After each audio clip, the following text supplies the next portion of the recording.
پاکستان میں جاسوسی کے الزام میں سزائے موت پانے والے بھارتی شہری کلبھوشن جادو کی اہلیہ اور والدہ کی کل اسلام آباد میں اس سے ملاقات کے بعد آج بھارت کی وزارت خارجہ کا سخت رد عمل سامنے آیا ہے۔ تفصیلات جانتے ہیں نئی دلی سے ہماری نمائندہ رتل جوشی سے۔ رتل، پاکستان تو اس ملاقات کو ایک گڈ ول جسچر قرار دے رہا ہے، بھارت کی وزارت خارجہ کے کیا اعتراضات ہیں؟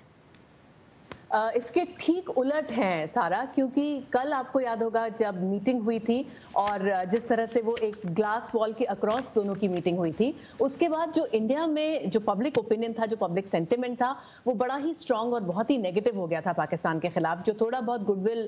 بنا بھی تھا اس بات کو لے کے کہ ملاقات کی اجازت دی گئی ہے، وہ اس میٹنگ کے طریقے کے بعد پوری طرح الٹ گیا تھا۔ انڈیا کی اگر میں منسٹری آف ایکسٹرنل افیئرس کی بات کروں، انہوں نے پورے 24 گھنٹے کا وقت لیا اپنا ری ایکشن دینے کے لیے، لیکن ری ایکشن بڑا ہی سخت رہا۔ ان کا کہنا ہے کہ ایک انڈرسٹینڈنگ ہوئی تھی دونوں ملکوں کے بیچ کہ کس طرح سے اس میٹنگ کو انجام دیا جائے گا، لیکن پاکستان نے لیٹر اور اسپرٹ کو وائلیٹ کیا ہے اس پوری انڈرسٹینڈنگ کے۔ ان کا کہنا ہے کہ جو بھی باتیں ان کو بتائی گئی تھی وہ پوری طرح سے الٹ نکلی۔ جیسے جو بھارت کے ڈپٹی ہائی کمشنر تھے، ان کو اس میٹنگ کے دوران موجود ہی نہیں رہنے دیا گیا، ان کو باہر ایک گلاس پارٹیشن کے دوسری طرف سے، وہ بھی جب انہوں نے بہت گزارش کی تب جا کے اس میٹنگ کو دیکھنے کا موقع ملا۔ ان کا یہ بھی کہنا ہے کہ کلچرل اور ریلیجس جو سینسیبلٹیز تھیں ان کی مدر اور وائف کی، ان کو بھی وائلیٹ کیا گیا۔ بندی، منگل سوتر، چوڑیاں، یہ جو ہندو میرڈ ویمن کے سمبلز ہوتے ہیں، ان کو اتارنے کو کہا پاکستان نے، جو کہ ایک طرح سے وائلیشن ہے ان کے رائٹس کا۔ تو پوری طرح سے کل ملا کے جو پبلک اینگر ہے اسے ایم ای اے کے ری ایکشن نے ٹیپ کیا ہے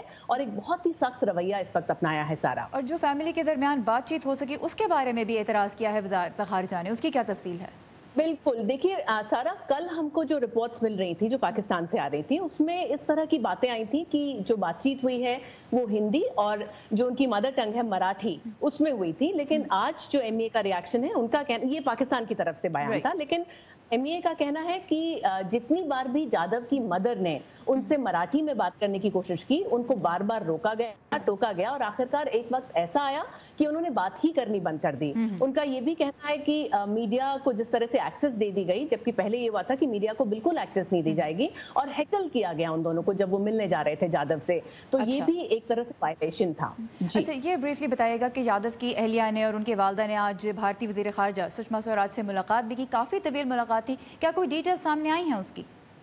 فی الحال نہیں، اور مجھے نہیں لگتا سارا کہ اتنی جلدی اس بات کے ڈیٹیلز، حالانکہ ایم ای اے نے یہ ضرور کہا کہ اتنی مشکل حالات میں اور بہت ہی ایک نیگیٹو ماحول میں ملاقات ہوئی، لیکن اس کے باوجود ان دونوں خواتین نے بڑی ہمت کے ساتھ، بہت فورٹیٹیوڈ کے ساتھ اس پوری چیز کو بیئر کیا، یہ تو کہا گیا۔ لیکن مجھے لگتا ہے کہ اب جو بھی بیان سامنے آئیں گے وہ ایک ایک لفظ کو ناپ تول کر ہی سامنے آئیں گے سارا۔ اور یہاں پہ ہم یہ بھی بتاتے چلیں کہ اسلام آباد میں ہمارے نمائندہ نے بھی کوشش کی پاکستان کی وزارت خارجہ سے اس پہ ری ایکشن لینے کے لیے کہ بھارت کی وزارت خارجہ کی جانب سے جو اعتراضات لگائے گئے ہیں ان پہ پاکستان کا کیا کہنا ہے۔ فی الحال ہمارے پاس اس کا جواب نہیں ہے، لیکن ایک تو جس طرح ہم نے پہلے بھی کہا کہ پاکستان نے اس ملاقات کو ایک گڈ ول جسچر قرار دیا، اور اس کے علاوہ جو تفصیلات سامنے آئیں گی وہ ہم اپنی ویب سائٹ urduvoa.com پر آپ کے لیے اپڈیٹ کرتے رہیں گے۔ Ratul Joshi, thank you for this update.